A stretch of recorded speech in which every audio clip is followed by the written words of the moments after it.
I'm Atra El-Nashar in Washington. Russia ramping up its attacks on Ukraine and its rhetoric about President Trump, raising doubts about the future of peace negotiations to end its years-long war.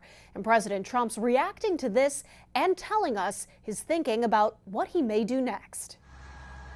Ukrainians reeling from a recent barrage of Russian attacks. No sign yet of a ceasefire, let alone the peace the White House is trying to produce. We are calling for restraint and urge all parties to avoid further escalation. President Trump and those closest to Russian President Vladimir Putin now engaged in a war of words. The words speak pretty loud.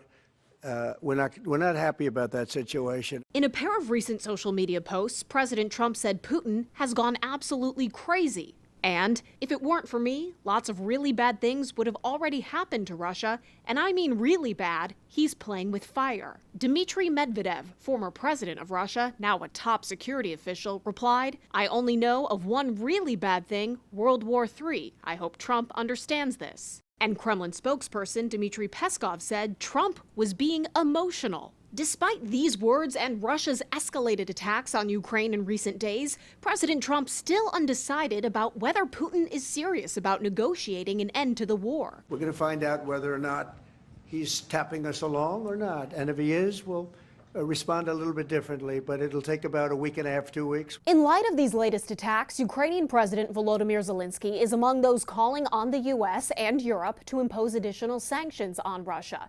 And we know it's something President Trump is considering, but here's what he just said about what's stopping him. Only the fact that if I think I'm close to getting a deal, I don't want to screw it up by doing that. In fact, Putin now wants Western leaders to lift sanctions and receive guarantees from NATO to stop expanding eastward. Reuters was first to report. Well, that's what he wanted. One of the things that he wanted in the beginning was to dissolve NATO, because then he could continue his rant across Europe, taking territory. For many in Congress, lifting sanctions is out of the question. There are bills with bipartisan support in both the House and Senate to impose hefty new sanctions on Russia, in limbo without the approval of the president. In Washington, I'm Atra El-Nashar reporting.